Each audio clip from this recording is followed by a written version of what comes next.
The dream is never the same.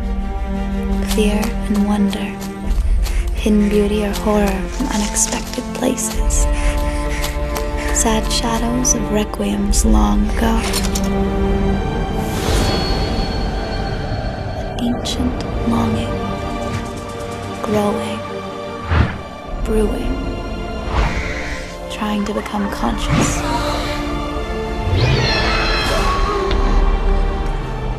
Hello Chris, hello London. I'm Phil Cook, creator of Malice, the web series, here in Falls Church, Virginia, just across the river from Washington, D.C.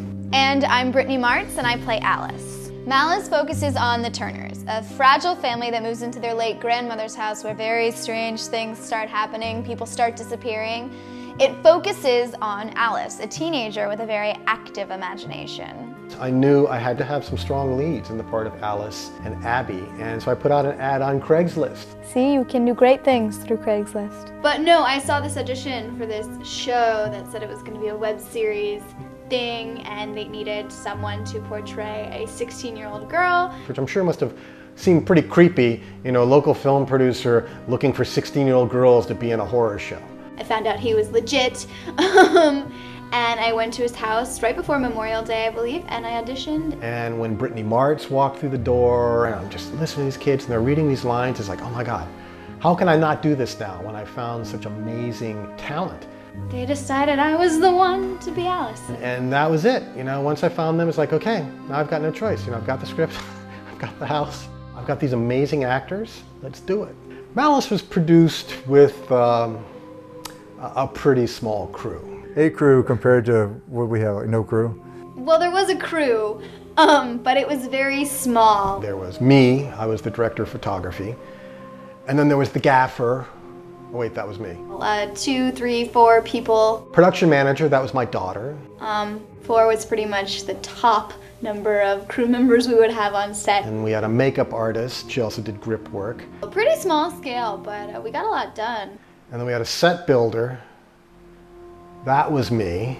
We moved very quickly and efficiently. So basically my crew really was an audio recordist and my makeup / grip.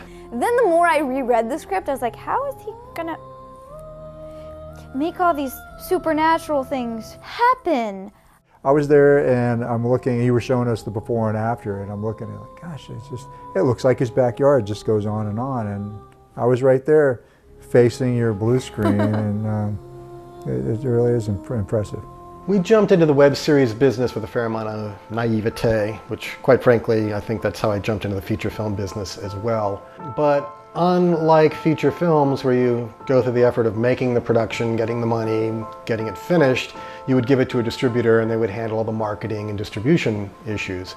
With a web series, after the day you stop shooting and stop editing is when your work really begins, and trying to figure out how to crack that nut, how to basically go from zero, from being in the wilderness and trying to build an audience from nothing, is definitely proving to be a challenge. I think a good deal of our fan base right now are industry-related people, and I think we've got a lot of actors, a lot of producers and such, and I think they're kind of following us because they think we might know something, which is great, and that's nice, but I mean what we really want to try to do is find those fans that have no connection to us personally, who like the show because of the show.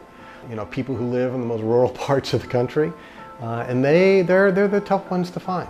We've been using Facebook and Twitter, trying to build up a word of mouth, trying to find that critical node, that one person or entity that has the pulse of multitudes, and have them, you know, recommend your show or suggest your show. A friend of mine works on America's Who's Got Talent, and they mentioned to a bunch of kids who have huge followings, and that boosted things a bit. But I'll be quite honest, we're in a really early infantile stage of trying to promote our show. We work with Blip TV. They've been helping us out quite a bit. We've created a lower third animation which has been running on all the programming on Blip TV, which definitely helps generate more views. But it's hard trying to get noticed in such a vast ocean on the internet is a really difficult thing, but if we can just connect with, 10,000 viewers who like Malice, I think that's a sustainable audience base for us, which hopefully we can keep this thing going.